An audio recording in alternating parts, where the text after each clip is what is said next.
Mahilig ka ba sumakay sa bike? Malamang nasubukan mo nang mabangga para lang mapaandar ang sasakyang ito. Nasubsob. Nasubukan mo na bang nawala ng preno at ikay nabundol? At kung gusto mong pagulong-gulong sa kakatawa, you better watch this. Ito, magaling to. Si Rod ito Rod. Yan! Ang galing ni Rod. Nice one. Ito, si Darix. Wow, nice too. Ito si Gretchen. Gretchen Rigasby. Ay, naku. Ay, very, very nice. Hindi ka naman marunong Bleh. Ay, alam, buhay ka dyan. Buhay ka dyan. Di naman na yan sa akin. Buweset ka. Wing, wing, wing. Wing, wing, wing, wing, wing, wing, wing, wing, wing, wing. Oh, anak. Sige na, mag-bike ka na. Ayoko, mami. Nauutot ako Sabi ko sa iyo, mami. Masakit ako, nauutot ako Naku, wala akong maiharap sa mga katrabaho ko pag di ko nakiat ito. Wala na akong ihaharap. Sa likod na lang ako. Ate, bakit lagi ikaw ang nauuna? Kasi pangit ka. Ganun. Ayan. Siguro naman mauuna na ako sa'yo palagi, no? Kasi, ayan, diba? Mas maganda na ako ngayon. Sira na face mo. Halo-halong kalokohan pa rin ang ihahatid namin sa inyo, mga kapuso. Bubusugin ko pa kayo sa inyong katatawanan. Dahil nakahilera na naman ang kaungasan at kapalpakan. Simulan ng tumawa. Dahil ang videos na ang saya-saya. Itong lalaking ito, ini-interview siya tungkol sa mga truck. Pero yung truck, yung truck, ayan, yan. Yung truck na yan. Hindi namamalayan nitong daldalerong lalaking ito habang ini-interview na umatras. Yung truck na yan, na long vehicle. Ang mangyayari, ganyan. I just experimented with fireworks para sa inyo. for Halloween. Na-invento ko. Itong I think kandilang I ito perfected ay the mixture. mahiwaga. Susubukan ko na para makita ko sa inyo. 10 piso lang yan. Mahiwaga to. Tinan nyo. Teka. Mahiwaga nga. Ay, mahiwaga. Masyadong mahiwaga. Ako.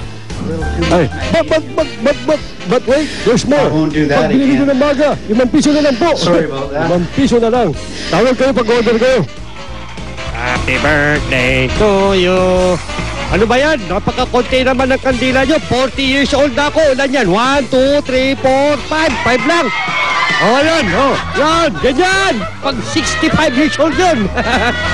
Ang laki na ng kandila. Kulong yun Ang problema lang, 65. Kaya madali rin mamatay. Ano yung naririnig ko, asawa ko, na naglalaro ka daw ng apoy? Ay, nako. Baka ikaw mahilig maglaro ng apoy. Ay, naku tanda mo na. Ay, apoy! Apoy! Apo, tulungan mo ko patay yung apoy. Diba? Ayan, di tama ako. Ikaw mahilig maglaro ng apoy. Ganyan, ano pinagkakagawa mo? Pinagbibintangan mo ko. Ikaw to mahilig maglaro ng apoy. Tenenenenen, ten-tenen, ten-tenen.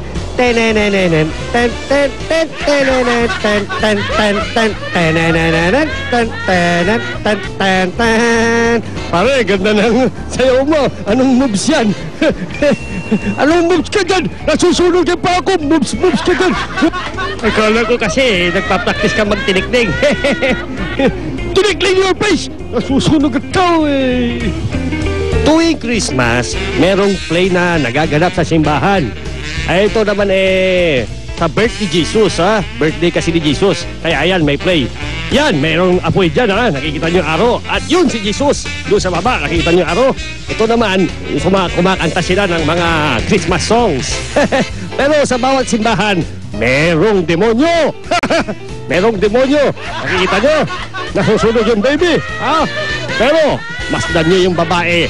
Yan, babae yan, Ngumingiti habang nasusunog yung Jesus. Pero mabuti na lang, dal lang yan. Dal lang po yung baby na yan. Hindi po totoo, baby yan. Ha? Ay, naku, tuwang-tuwa pa siya, di ba? Oh, napapakiti pa siya. Uy, cute-cute niya. Lumako naman tayo sa aming kakaibang segment na Oh, hindi! Kung saan ipapakita namin ang masasakit at masasaklap na kapalaran ng mga tao na sadyang hindi nakakatuwa. Kaya paalala lamang namin sa inyo na hindi lahat ng nakakasakit ay nakakatawa. Lalo na kung sumusobra na ang kapalpakan ng iba.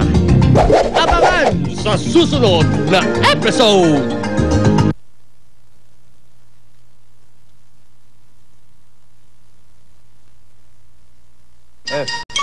Mga po, at yan mga po ang mga nakakalokang videos na tiyak na hindi mo lang tatawanan, ha?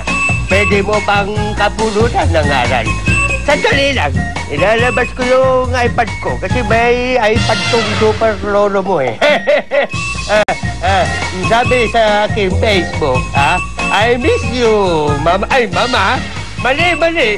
Status pa yung babasahin ko. Ito yung status, ang sabi, ang bawat pagkakamali ay isang pagkakatotoo. At, ay pagkakatotoo. Ulitin ko. Ang isang pagkakamali ay isang pagkatuto. Yun. Pasensya na, malabo mata eh. Kaya kung ayaw mong masaktan, mag-iingat kayo, ha? Pero kung hindi na maiiwasan, isipin mo na lang na at least natuto ka. Ako ang inyong lolo, Tonyeng. Bukas ulit, magdiring ang phone ko. Nagdiring ang phone ko. Nagdiring. Hello? Opo, tinag mo na yung picture ko, tinag mo na, sige. Lagyan mo na ng pangalan ko, bye. Ilang pinakamabisang solusyon ay sa problema ay walang iba kundi ang pagtatawa o pagtawa. Parang mali yata na sabi ko. Kumusta ka ulit dyan? Aba na, cut na.